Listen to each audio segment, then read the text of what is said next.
Bonjour à tous, c'est Paldam pour vous présenter aujourd'hui un sapin en sucette.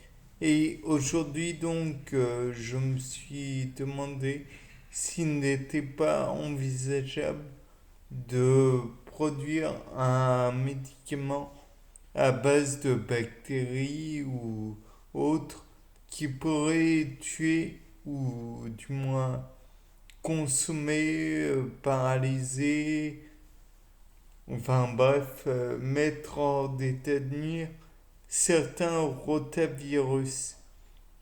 Et les rotavirus, je vous le donne en mille, c'est ceux qui, par exemple, vous donnent une gastro-entérite. Bien sûr, il est aussi envisageable et en plus qu'envisageable à espérer des médicaments à base de bactéries prédatrices de virus ou bactéries qui pourraient donner la dysenterie que l'on retrouve par exemple dans les eaux souillées. Naturellement, c'est peut-être une espérance un peu vaine, mais avouez que dans les sels déjà, il y a, je crois, aux alentours des 70% d'eau. En plus, si on envisage le fait que avec les sels viennent souvent de l'urine, peut-être que celle-ci pourrait être souillée, elle aussi, et donc on peut envisager que éliminer du corps rapidement toute bactérie, tout virus tel que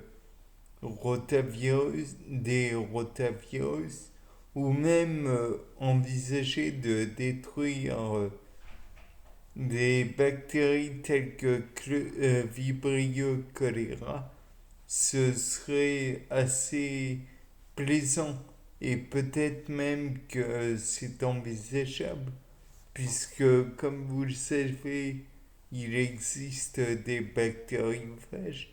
Donc la possibilité de détruire des Vibrio cholerae est envisageable. Donc peut-être que détruire par la même occasion des, des virus tels que rotavirus qui pourraient être source de déshydratation, c'est envisageable aussi. Peut-être même que, désolé pour le bip incessant, ce n'est pas non en fait. Peut-être que en se débarrassant de rotavirus, peut-être avec des viriophages, je ne sais pas si ça existe, et donc on reviendrait à l'un des épisodes que j'ai précédemment fait. Peut-être qu'avec des viriophages bien adaptés, pouvant éventuellement tuer les virus que sont les rotavirus, on pourrait engendrer d'autres défenses. Néanmoins, il faut se rappeler que le problème de la déshydratation est naturellement un problème conséquent, mais il y a une forme de dénutrition aussi dans le cas de gastro-entérite, de choléra aussi en fait, dans les dysenteries et j'en passe. il y en a aussi, donc on pourrait essayer peut-être de trouver peut-être des viruphages ou des bactériophages qui pourraient faire face à ces problèmes. D'autant que quand on y pense, les maladies en question sont parfois dues à des eaux souillées, non pas uniquement par comment dire, les animaux, mais aussi par les êtres humains.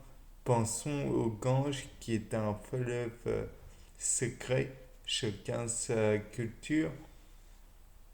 Il laisse dériver des corps morts, des personnes décédées, soit, mais dans ces personnes décédées, il y a peut-être des personnes qui sont mortes de vibrio, des suites de vibrio choléra ou des suites d'une dysenterie ou des suites de rotavirus ou que sais-je encore. Donc, en consommant l'eau du Gange, on réabsorbe potentiellement ces virus qui sont nuisibles, alors qu'il faudrait la filtrer, la bouillir et j'en passe pour finalement pouvoir consommer cette eau. Donc peut-être qu'en y apportant bon nombre comment dire, de virophages, de bactériophages, on pourrait assainir cette eau sacrée, d'après ce que l'on dit. Donc je pense que cela permettrait en plus de venir en aide à des populations.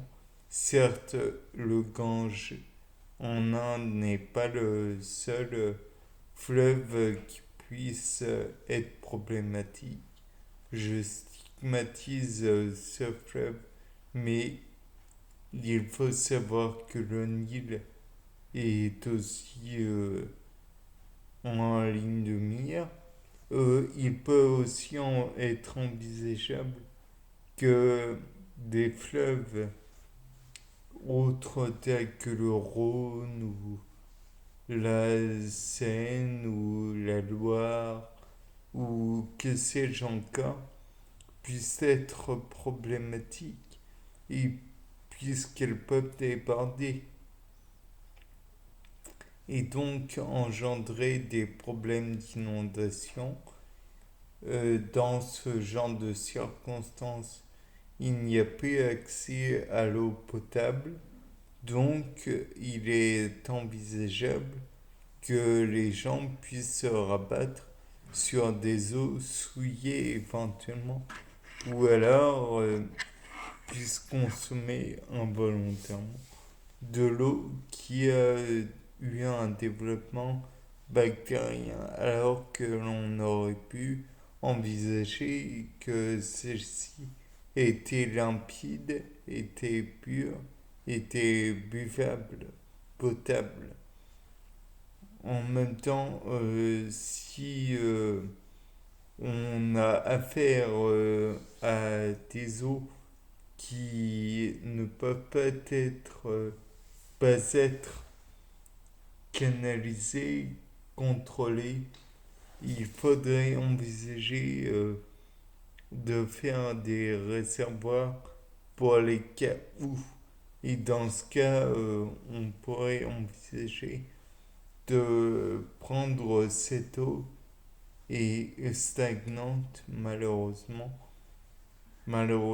puisque c'est en passe en étant charriée au fil du courant que l'eau va prendre sa richesse minérale et perdre éléments nuisibles. Bien, bon, c'était pas le dame pour un nouveau sapin en sucette. Au revoir.